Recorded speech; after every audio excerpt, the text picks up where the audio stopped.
Quero saudar todos que nos acompanham. No final da aula eu vou saudar novamente aqueles que vão chegando, né? Coloque um alô ali, né? Fica mais fácil para eu te reconhecer. Eu fui reconhecendo as pessoas que foram chegando nas bolinhas aqui, não é? Mas quero depois reconhecer nome por nome, saudar cada pessoa que participou com a gente, certo? Deus abençoe a todos que estão nos ouvindo, que vão participar dessa aula. Eu gostaria de começar essa aula com uma palavra de oração, não é? Eterno Deus e amado Pai, obrigado, Senhor, obrigado pela tua misericórdia, obrigado por esse momento que nós temos, a oportunidade de nós estarmos juntos, apesar desse isolamento em que nós somos submetidos, a estarmos juntos por essas plataformas digitais, para assim, Senhor, crescermos no entendimento da Tua Palavra, para a honra e glória do Teu santo e bendito nome. Nós pedimos isso em nome de Jesus, hoje e sempre. Amém. Então aqui, boa noite, Valdeci, Karina também já entrou aí, não é? Boa noite a todos, não é? De fato, né? Como o Valdecino, o presbítero Valdeci está dizendo aqui, não é? Que voltar para o templo, né? Continue sendo uma bênção, né? A gente continue vendo isso, né? Vivendo isso de forma permanente. Então, o tema da nossa aula hoje, vocês depois vão ter acesso a isso no YouTube, né? Regeneração, uma nova criação. Então, na semana passada nós falamos sobre a diferença entre regeneração e justificação, não é? Então nós falávamos ali que enquanto a justificação ela acontece no céu, não é? E ela é uma declaração judicial de um justo juiz, não é? A regeneração, ela acontece na terra, não é? E ela é a ação, não é, de Jesus Cristo, do Espírito Santo acima de tudo, né, da Trindade como um todo, em nos fazer novas criaturas. Então, ela é um milagre, não é, que engloba tudo aquilo que nós somos, não é, que nos recria. Então, vamos começar nossa aula com uma introdução. Então, na perspectiva bíblica, a regeneração, ela é uma nova criação, certo? É uma nova criação. Quando Deus regenera, ele procede um milagre, né? É um milagre. Às vezes nós debatemos muito isso, né? Continuismo e cessacionismo, né? São duas correntes teológicas. Os continuistas vão falar que há uma continuidade dos dons e milagres.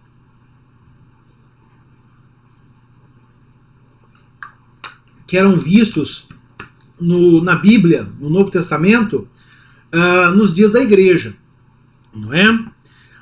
Então, por exemplo, milagres, profecia, coisas assim. Outro grupo vai falar o seguinte, olha, são cessacionistas, vão falar, não, esses dons e esses milagres, né, essas profecias, elas cessaram, elas existem de forma extraordinária, não é? E existem de forma extraordinária, não aquelas que acrescentam nada à revelação. Então nós temos que entender isso, não é? Então, nós cremos em milagres? Sim. Nós podemos pedir para que Deus faça um milagre, não é? Não é?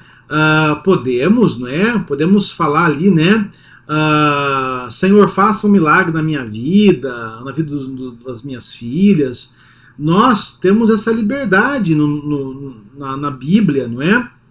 Nós podemos, tal como Jairo, ir atrás de Jesus para interceder por nossas filhas, por nossos filhos, por nossa esposa, pelo seu marido, não é? Por um amigo. É possível, não é? Mas ele é extraordinário, ele depende de Deus, não é? Aquele milagre ordinário na vida da igreja, como Pedro e João, né, de chegar ao paralítico da Porta Formosa e dizer, olha, nós não temos ouro nem prata, mas o que nós temos nós te damos, né? E aquele paralítico ele vai se levantar da Porta Formosa e vai entrar no templo dando glórias a Deus, esses milagres ao longo das Escrituras, então para os sinais empreendidos por Moisés, os sinais empreendidos por Elias e Eliseu, os sinais empreendidos por Jesus, os sinais empreendidos pelos apóstolos, eles tiveram finalidades específicas, não é? O milagre, ele não tem um fim em si mesmo, como algumas igrejas pensam. O milagre, ele aponta para algo. Então, os sinais de Moisés no Egito apontavam para a glória de Deus, que libertava o povo da escravidão de 400 anos do Egito. Os milagres de Elias e Eliseu mostravam para o povo que o Senhor não os tinha abandonado, apesar de eles estarem sob o jugo de Acabe e Jezabel. Nós estamos falando aí do Reino do Norte, né? Os milagres de Jesus mostram que ele é o Messias, não é? Os sinais de Jesus mostram que ele de fato é o Messias. Ele é o cumprimento da profecia de Gênesis 3,15. E, por fim, os milagres empreendidos pelos apóstolos, eles mostram a veracidade da própria Escritura, não é?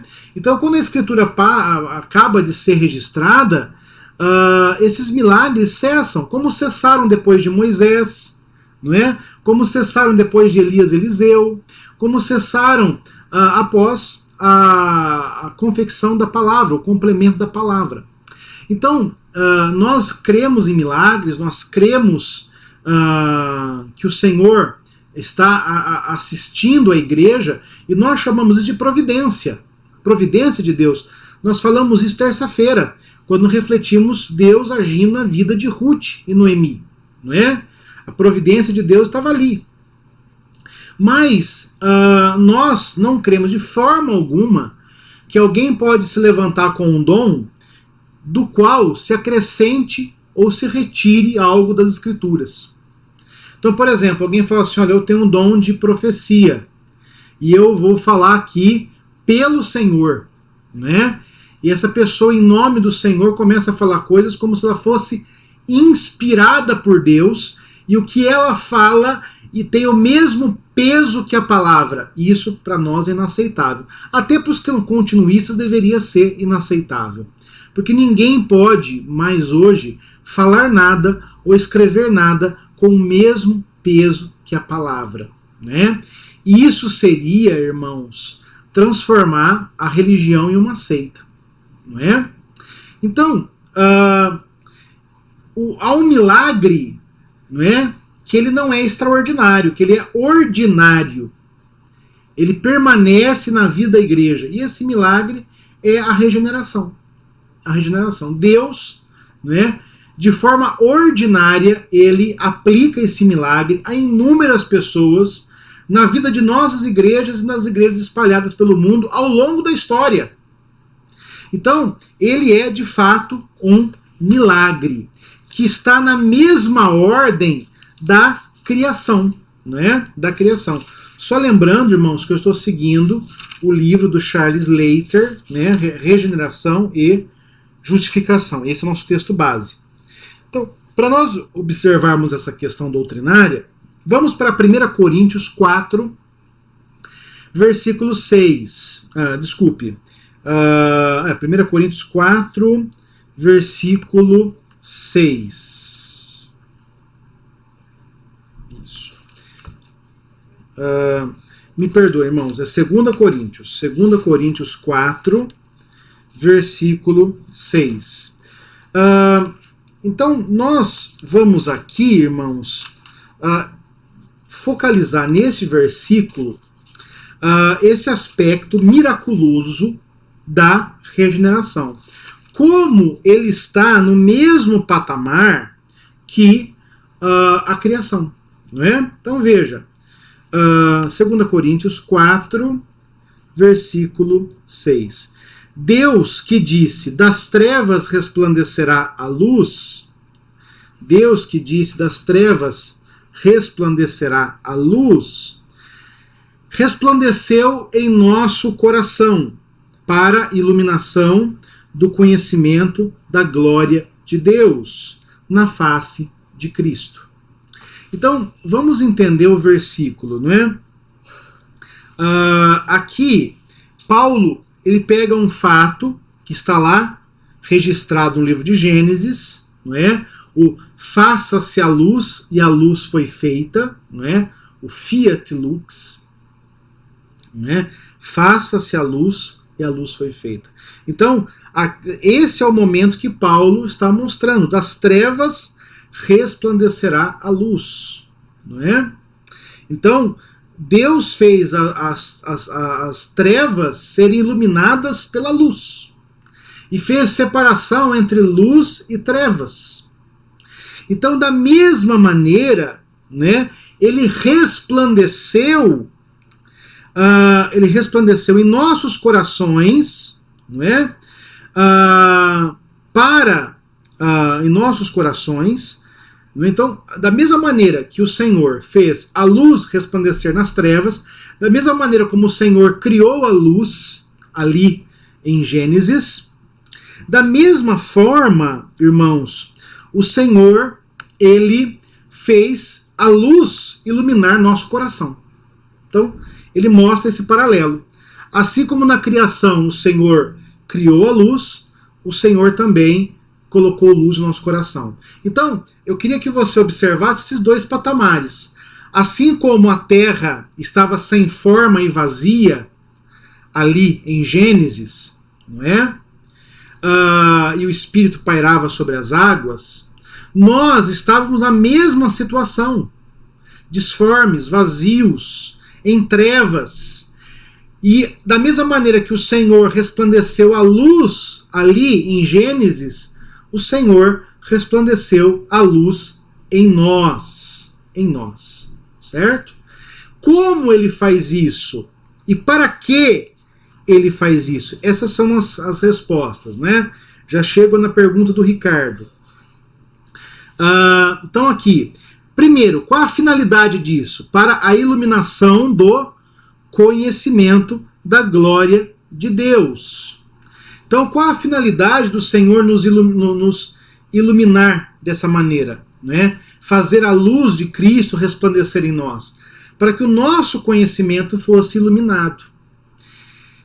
E o que ele quer dizer com isso? Que nós tivéssemos condições, né, de usar as nossas estruturas racionais, né, a nossa mente, para a compreensão das coisas do Senhor.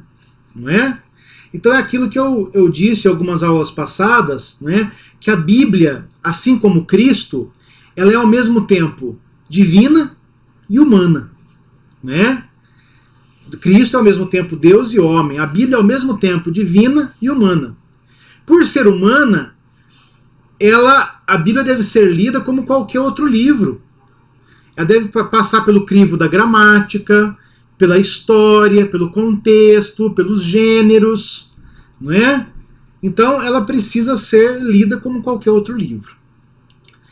Mas por ser divina, ela não pode ser lida como qualquer outro livro. Por quê? Porque os efeitos da Bíblia em nós, ela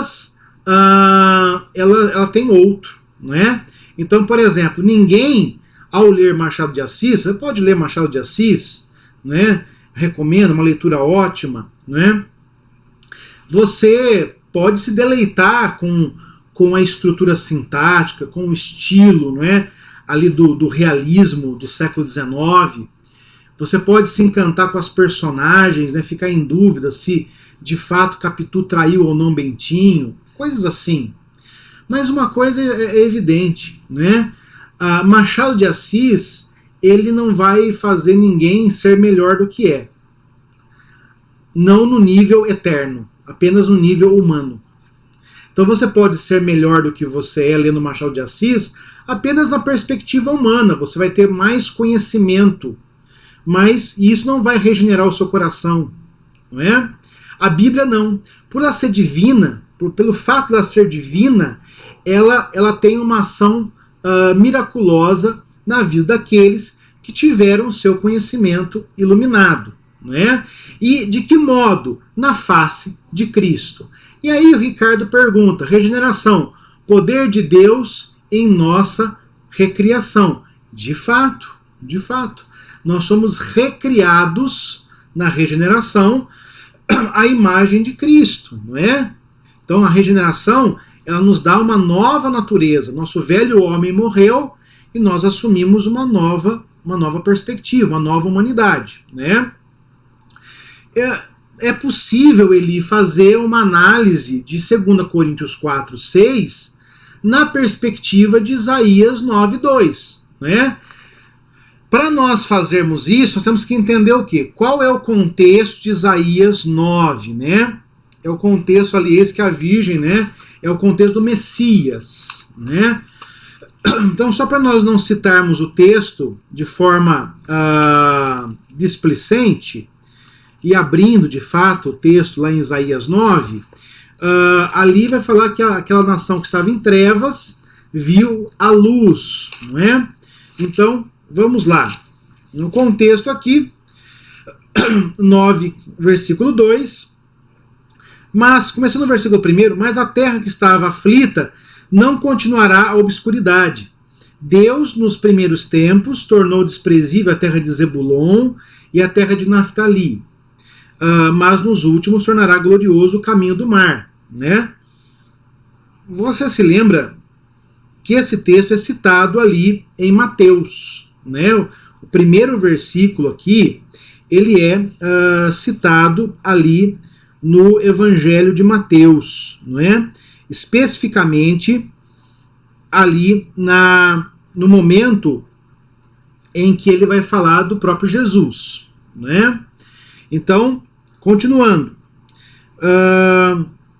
Nos últimos tornará glorioso o caminho do mar, além do Jordão, Galileia dos gentios.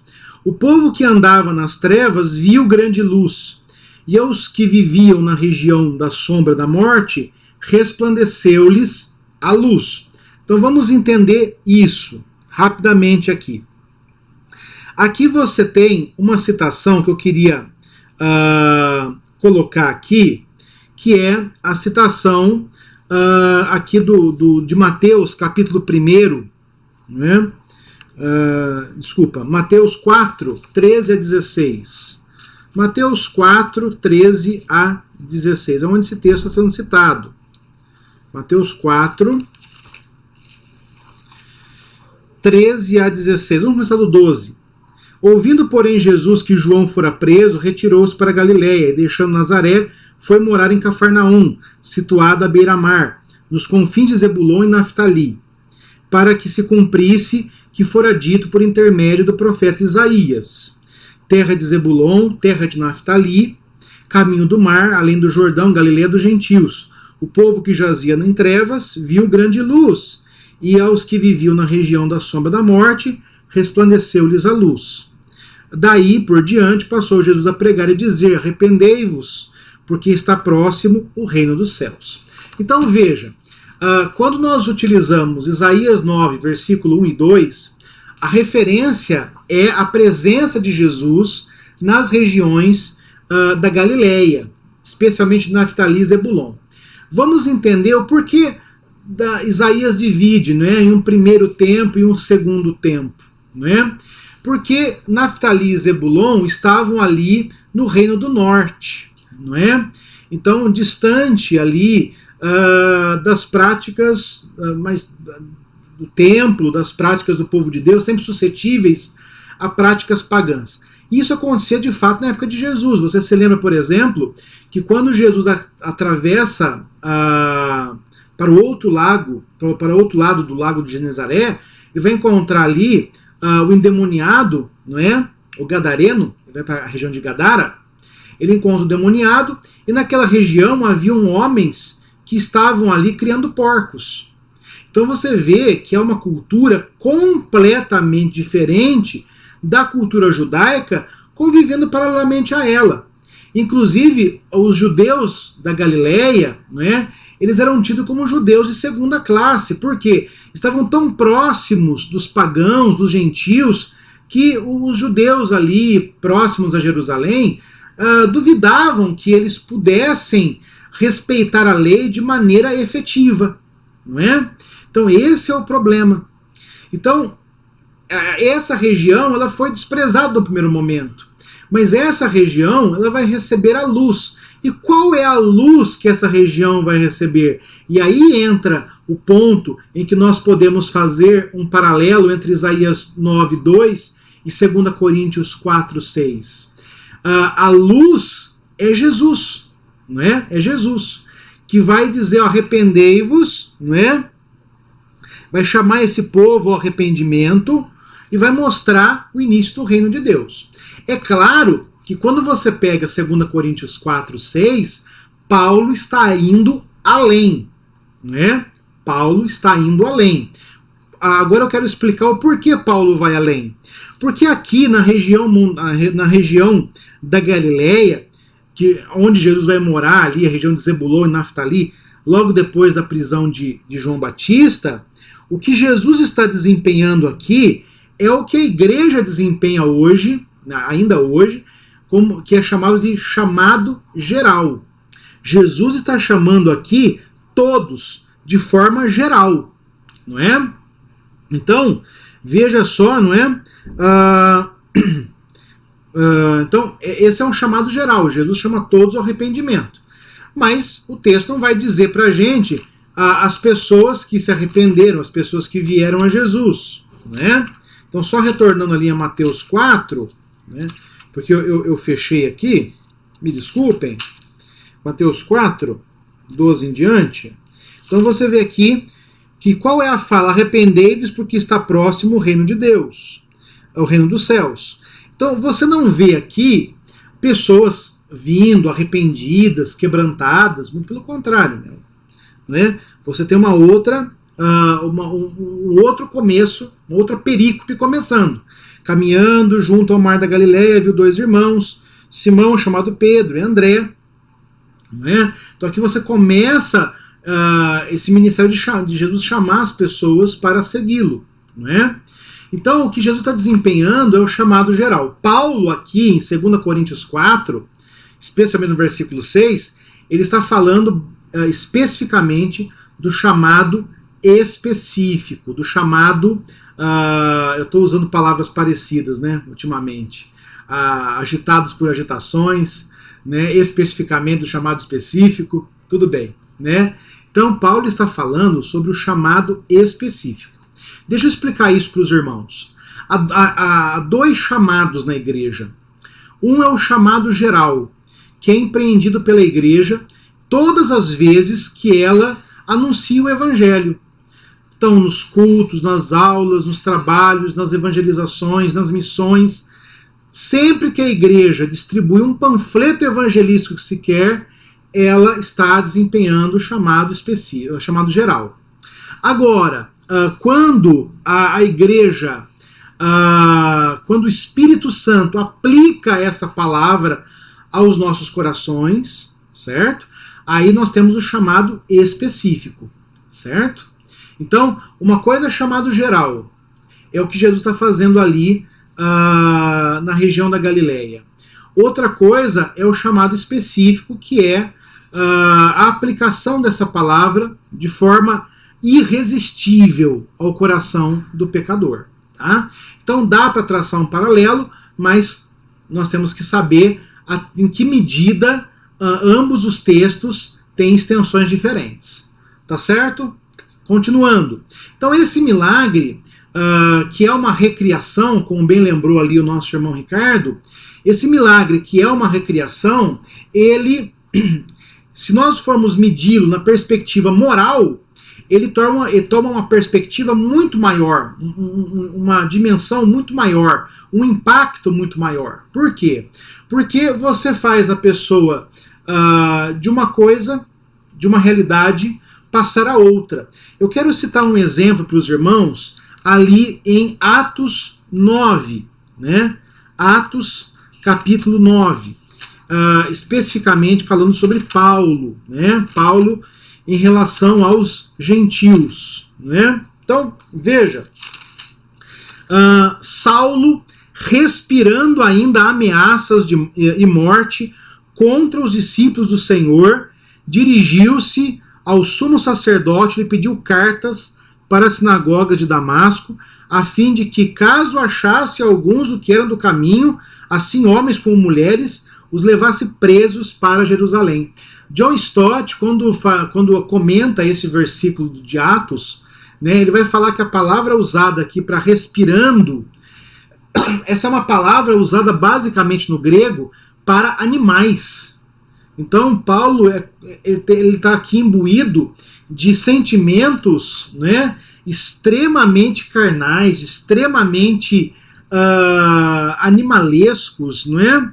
E aí eu queria traçar uma comparação com os irmãos do Paulo, que respirava ameaças e morte contra os cristãos e queria levá-los a Jerusalém por causa de um acordo diplomático que Jerusalém tinha com Roma, né, de ter os seus presos extraditados, né? Aí você chega em Timóteo, né, e você vai ter um Paulo que se apresenta de uma forma completamente diferente, né? Um Paulo que reconhece as suas mazelas, que reconhece as suas faltas, né?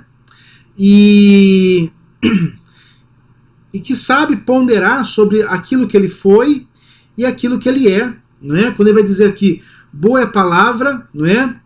E digna de toda aceitação, não é? Quando ele vai dizer que ele é o principal dos pecadores, veja, Paulo aqui a Timóteo, ele faz uma releitura de quem ele realmente é, não é? Ele faz uma releitura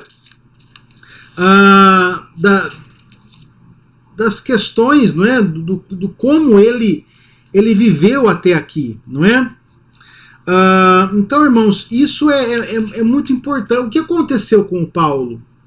O que acontece com o Paulo que respira ameaças e morte aos cristãos e depois se reconhece pecador? Deixa eu ler para os irmãos. Sou grato, 1 Timóteo, capítulo 1, versículo 12.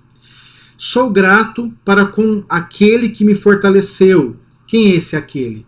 Cristo Jesus, nosso Senhor, que me considerou fiel. Então eu não sou fiel, ele me considerou assim. É algo passivo, não dependeu de mim. Designando-me para o ministério.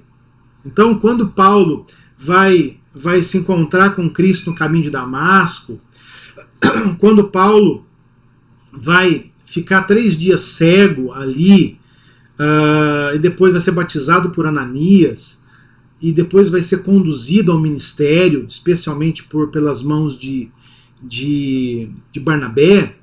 Então Paulo está dizendo o seguinte, olha, eu não era fiel, mas Deus me considerou fiel, né? Para desempenhar uma coisa que está muito além do que eu mereço, que é o ministério, né? A mim, noutro tempo, olha como Paulo vai ler aquela época em que que ele respirava ameaça e morte aos cristãos. Era blasfemo, perseguidor, insolente, mas obtive misericórdia, pois o fiz na ignorância. Pera lá, calma lá. Paulo não está dizendo que ignorância apaga pecado. Muito pelo contrário, Paulo entende que o que ele fez era pecado. A blasfêmia, a perseguição e a insolência que ele cometera eram pecaminosas. O que Paulo quer mostrar é uma gradação. É uma gradação. Então, ele quer mostrar que esses pecados não foram tão graves por causa da ignorância dele, mas continuam sendo pecados, né? Pecados que custaram o sangue de Cristo, tá? Transbordou, porém, a graça de nosso Senhor com a fé e o amor que há em Cristo Jesus. Fiel é a palavra e digna de toda aceitação, que Cristo Jesus veio ao mundo para salvar os pecadores, dos quais eu sou o primeiro, ou principal, né? Tanto faz, né? Primeiro aqui é se você tiver uma tradução mais literal, né? Mas por essa mesma razão me foi concedida misericórdia, para que em mim, o principal, evidenciasse Jesus Cristo. A sua completa longanimidade, misericórdia, não é bondade, e servisse eu de modelo a quantos hão de crer, para a vida eterna. Assim ao reino eterno, imortal, invisível, Deus único, honra e glória pelos séculos dos séculos. Amém. Então olha que coisa maravilhosa. Paulo está dizendo o seguinte, olha, Paulo é essa pessoa que um dia estava em trevas. E nessas trevas ele era um perseguidor da igreja. Ele era blasfemo. Ele fazia as pessoas blasfemarem. Ele estava ali respirando ameaça e morte aos cristãos e queria levá-los cativos. Paulo é aquele que nessas trevas ele foi condizente com aqueles que apedrejaram Estevão, com aquela chacina, com aquele linchamento, chacina não, com aquele linchamento para com Estevão. Nessas trevas, Paulo, ele tinha argumentos racionais que justificavam as suas atitudes. É como o pecador. Se você chegar a um pecador, imagina uma pessoa aí que está vivendo em uma vida distante do evangelho, vivendo pecados que não condizem com a palavra, vivendo de tal maneira a desonrar o nome do Senhor com a sua vida, essa pessoa, racionalmente, ela encontra razões para o seu pecado. Olha, eu sou assim porque a sociedade muda, porque a sociedade aprova. Às vezes ele nem se dá conta dos seus pecados, por quê? Porque ele está tão imerso à cultura pecaminosa da sociedade que ele nem consegue distinguir os seus pecados, né? Ele nem consegue saber que o que ele faz é pecado, porque ele carece do Espírito Santo. Agora, uma coisa importante houve um momento na vida de Paulo em que o coração dele foi iluminado, em que ele foi feito uma nova criatura. Nós sabemos que momento foi esse, não é? O caminho de Damasco. Ali, o Paulo, que julgava que entraria imponente por Damasco, a caçar os cristãos, ele entra cego, prostrado em Damasco. É aquele Paulo que vai ficar 3 dias ali, não é? Na escuridão, até que, ao ser batizado, caem como escamas de seus olhos e ele volta a enxergar, mas agora ele renasce, ele enxerga a vida por uma ótica diferente, porque o seu coração foi iluminado por Cristo para que o entendimento dele tivesse uma nova perspectiva. Então, a estrutura, os paradigmas que ele seguia antes do caminho de Damasco não servem mais agora. Agora é uma nova perspectiva. Há uma discussão, quem aborda essa discussão de uma maneira muito interessante é o John Stott, no comentário do livro de Atos, quando ele vai falar de conversão psicológica e conversão instantânea, né? O John Stott ele é adepto de que Paulo não se converteu instantaneamente, não é? Por que ele fala isso? Pela fala do Senhor a Ananias, né? Muito importa, né, que eles ali vai falar sobre o recalcitrar sobre os aguilhões, né? Então a ideia que John Stott traça desse texto é que Paulo ele foi sendo aguilhoado pelo Senhor nesses interrogatórios aos cristãos, vendo a fidelidade de muitos cristãos, vendo como eles suportavam até mesmo a morte sem renegar o Senhor Jesus Cristo, até que o golpe fatal se deu ali em Damasco. Mas agora há uma mudança de paradigmas, uma mudança de estrutura até mesmo mental, certo? Aqui eu cito Kistemacher, né? Deus dissipa as trevas tanto na criação como na nova criação. Ele elimina a escuridão na esfera física por intermédio do sol. Aqui Kistemacher está falando ali de Gênesis. Assim, Deus elimina a escuridão na esfera física. Então havia escuridão, Deus cria o sol, acaba a escuridão, né? Por intermédio do sol criado, e a escuridão na esfera espiritual, por meio do seu filho, não criado. Então aqui ele faz um paralelo, não é? Que na verdade o Kistemacher não está citando dele, não é ideia dele. Ele está fazendo dele as palavras de um pai da igreja chamado Crisóstomo, certo? Então Crisóstomo tinha essa ideia. Há 2 sóis, né? Não é a música ali, né, o segundo sol, né? Mas há 2 sóis. Um sol é o sol físico, que elimina a escuridão física. E esse sol está sujeito à variação, porque agora é noite e em outro lugar é dia, e amanhã, quando for dia, outro lugar vai ser noite, porque há um sol só e ele não pode estar em dois lugares ao mesmo tempo, né? Ele está ali no centro da nosso sistema solar, não é? De tal maneira que ele é limitado. Agora, Jesus não. Ele é um sol, né? E quem vai dizer que Jesus é um sol é a própria Bíblia, né? Eu gosto demais do texto de João, né? De João não, do pai de João, né? Zacarias, né? Lá em Lucas, o cântico de Zacarias. Zacarias compara Jesus a um sol, né? Ali, o cântico de Zacarias, esse texto me ocorreu agora, né? Olha, veja só. Bendito seja o Senhor Deus de Israel, porque visitou e redimiu o seu povo, e nos suscitou plena e poderosa salvação na casa de Davi, seu servo. Como prometera desde a antiguidade, por boca dos seus santos profetas, para nos libertar de todos de nossos inimigos, e das mãos de todos os que nos odeiam, para usar de misericórdia com nossos pais, e lembrar-se da sua santa aliança, e do juramento que fez a Abraão, nosso pai, de conceder-nos que, livres das mãos dos inimigos, o adorássemos sem temor. Em santidade e justiça perante ele todos os nossos dias. Tu, menino, serás profeta do Altíssimo. Aqui, Zacarias está falando para João Batista, não é? E tu, menino, serás profeta do Altíssimo. Por quê? Porque precederás o Senhor preparando-lhe os caminhos, como João Batista fará, né? João Batista vai ser a voz que clama no deserto, não é? Para dar ao seu povo o conhecimento da salvação, no redimi-lo dos seus pecados, graças à entranhável, né?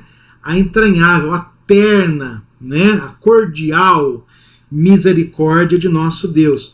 Aqui a palavra entranhável, a palavra esplagma, ela se dá pelo fato de que os gregos acreditavam que a sede das emoções eram o estômago, né? Então, se você for lá no grego, aqui a palavra esplagma, que significa entranha. Como se traduziu literalmente aqui, se traduziu por entranhável, né? Entranhável misericórdia de nosso Deus, né? Por que os gregos pensavam assim? Você tem uma emoção, o que aponta primeiro, né? Você tem uma dor de barriga, você tem um frio na barriga, não é?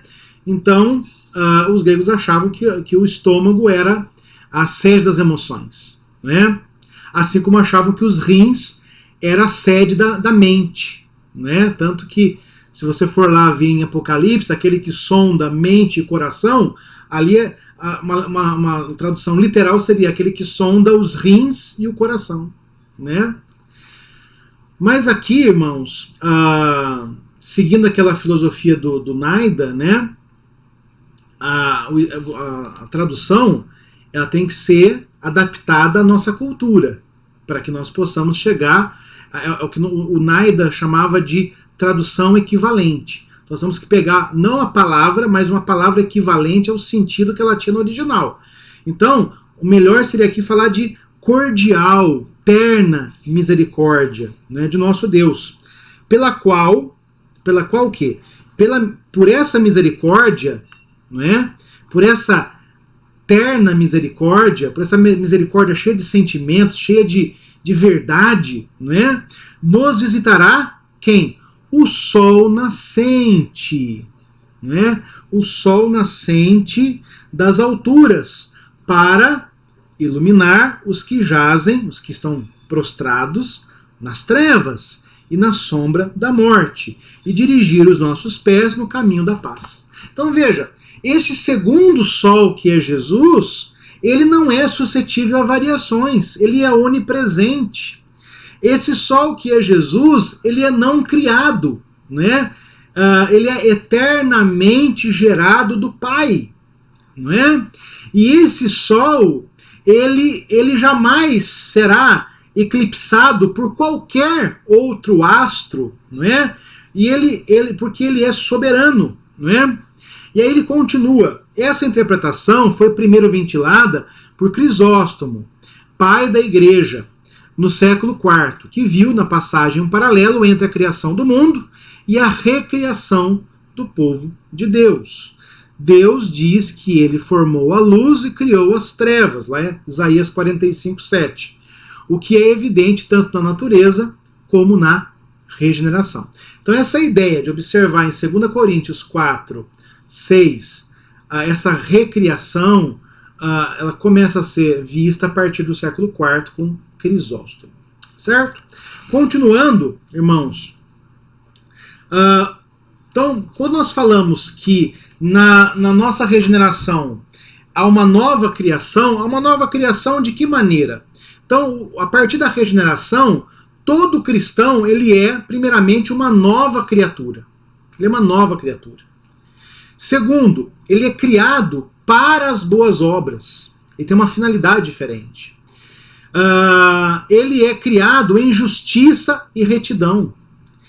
E aí o que nós vamos ver? Que a igreja ela é uma nova criação. É uma nova criação. Então essas pessoas que são novas criaturas e criadas para as boas obras, elas estão inclusas em um organismo, não uma organização, mas um organismo chamado igreja, não é? E a partir disso, a partir do fato de sermos recriados em Cristo, nada, né, de ritualístico tem importância, né? O que importa é o fato de sermos essa ação miraculosa do Senhor, ok? Então vamos lá, primeira perspectiva. Todo cristão, aqui foi um S, saiu errado ali, não é? No slide você vai ver isso. Todo cristão é uma nova criatura, né? Então vamos lá. 2 Coríntios 5. Então você está com a Bíblia já aberta aí, não é? 2 Coríntios 5, 17 e 18. Então veja, e assim, se alguém está em Cristo, é nova criatura, né? As coisas antigas já passaram, eis que se fizeram novas. Ora, tudo provém de Deus, que nos reconciliou consigo mesmo por meio de Cristo e nos deu o ministério da reconciliação. Então, irmãos, nós estamos diante desse texto e eu gostaria aqui de mostrar essa ideia inicial, que é o fato de nós sermos não novas criaturas no sentido inédito, porque nós já fomos criados. Aqui a ideia é a ideia de kainos, né? No grego você tem duas palavras para novo. Você tem a palavra new, neo, que vai dar origem ao inglês new, né? E você tem a palavra kainos. Tá. O kainos, ele não é apenas novo, ele é aquilo que foi reconfigurado. Vou dar uma ilustração para os irmãos. Imagine que você tem ali, está com o seu computador velho, né? Ou não está velho, mas você já instalou tanta coisa, pegou vírus, ele tá lento. Aí você pega e leva lá no Osmir, né? Osmir, dá um trato aqui na máquina, né? O que ele faz? Ele devolve para você, ele vai backupear aquilo que é importante, não é? Mas aquilo que é desnecessário, ele vai jogar fora. Ele vai entregar para você um computador reconfigurado. Um outro exemplo é como resetar o celular. Você chega um momento lá que você não consegue mais lidar com o seu celular. Então você vai lá e reseta o seu celular. E o que acontece quando você reseta o seu celular? Ele fica novo. Novo porque você foi lá na loja e comprou outra vez? Não. Novo porque ele foi reconfigurado a imagem daquilo que ele era de fábrica. Certo? Então, essa aula vai ser dividida em duas aulas, tá, gente? É uma aula grande. Então, só para nós terminarmos essa primeira parte aqui, tá? Quando Deus faz o cristão, ele faz alguma coisa nova, a partir do nada, que não existia antes, né? Então, ou seja, ele nos reconfigura a imagem daquilo que nós éramos antes do pecado, né? É claro que após a regeneração, nós ainda estamos suscetíveis ao pecado. Nós só estaremos libertos do pecado no estado de glória, não é? Quando nós somos regenerados, nós passamos do estado do pecado para o estado da graça. Ou seja, agora nós somos habilitados pela graça, pelo Espírito Santo, a não só reconhecermos os nossos pecados, a lutarmos contra eles e a fazermos aquilo, né? É claro, debaixo da vontade de Deus, fazermos aquilo que agrada a Deus, certo? Então essa é a realidade. Nós somos pessoas novas criaturas, certo? A regeneração sempre envolve, então, um milagre criativo, certo? Nós não temos participação nesse milagre, tá? Você vê claramente aqui, né? Quando ele diz, se alguém está em Cristo, é nova criatura, as coisas antigas já passaram, eis que se fizeram novas, né? Tudo provém de mim, da minha vontade? Não, tudo provém de Deus, que nos reconciliou consigo mesmo por meio de Cristo. Onde aconteceu essa reconciliação com Deus por meio de Cristo? Na cruz, na justificação. Então na cruz, pelo sangue de Cristo, na cruz do Calvário, nós somos justificados. É por isso que Deus, ele pode perdoar os nossos pecados sem se tornar um juiz injusto. Nós vimos isso já, não é? Então, nossos pecados foram completamente lavados pelo sangue de Cristo, certo? Então não depende de nós, depende de Deus, né? E Deus nos deu o ministério da reconciliação. Então, por meio de Cristo, nós somos reconciliados com o Pai. Então, quando nós pecamos, nós vamos a quem? Nós vamos a Cristo. Nós vamos pedir perdão a quem? A Cristo. Mas já reconhecendo que aquele que está em Cristo não tem condenação sobre a vida dele. Quem está dizendo isso? É Calvino? É o pastor Diego? Não, é Paulo, é o Espírito Santo. Na Bíblia. Nenhuma condenação há para quem está em Cristo Jesus. Então é essa a realidade que nós vivenciamos em nossa regeneração. Então veja, novamente citando Kistemaker no comentário a 2 Coríntios. Os estudiosos debatem se Paulo tomou emprestada dos rabinos do seu tempo a expressão uma nova criação. Mesmo que esse seja o caso, né, que ele tenha de fato emprestado essa visão rabínica, aqueles mestres judaicos nunca associaram essa frase com renovação moral e regeneração. Segundo eles, os rabinos, a renovação ocorria com respeito à remissão de pecados, mas não no sentido da transformação que Jesus Cristo opera na vida dos crentes. Então veja, os rabinos, até Paulo, né, os rabinos entendiam que haveria uma nova criação, mas essa nova criação ela apagaria os pecados que foram cometidos. Agora, o que Paulo mostra para a gente é uma outra realidade, O que Paulo está mostrando é uma renovação moral. Nós somos pessoas diferentes, completamente diferentes daquilo que éramos. É isso o que Paulo está nos mostrando, certo? O cristão é criado para as boas obras, Efésios 2, 8 a 10, não é? E eu queria então que você visse esse texto com mais tranquilidade e nós discutiremos esse e mais os outros pontos na nossa próxima aula, quinta-feira que vem, certo?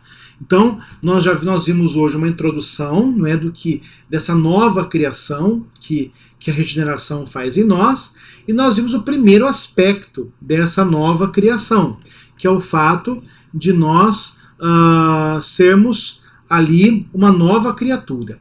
Mas além de uma nova criatura, nós somos criados para as boas obras. Aquele texto lá de Efésios 2:10, criados em Cristo para as boas obras, né? Então nós vamos entender um pouco isso, e na próxima aula nós vamos entender também a relação entre a vida cristã e as obras. Que tem que ficar muito claro, porque às vezes as pessoas acabam dando uma dimensão muito grande às obras e não entendendo de fato o papel que elas devem ter. É por isso que eu dividi essa aula em duas, para que na próxima aula, estudando melhor esse texto e também trazendo a Confissão de Fé de Westminster, nós possamos entender também aspectos teológicos que são pertinentes. Tá certo? Então, eu queria orar mais uma vez pelas vidas que estão nos assistindo, por nossas vidas, pela vida da nossa igreja. Eterno Deus e amado Pai, obrigado, Senhor. Obrigado por este momento em que estamos reunidos. Obrigado por essa aula que nós tivemos. Aplica a Tua palavra em nossos corações, para a glória do Teu santo e bendito nome. Nós pedimos isso em nome de Jesus, o de sempre. Amém. Então, Deus abençoe a todos, né? Próxima aula nós continuaremos aquilo que nós nos propusemos, não é? Continuar falando sobre essa nova criação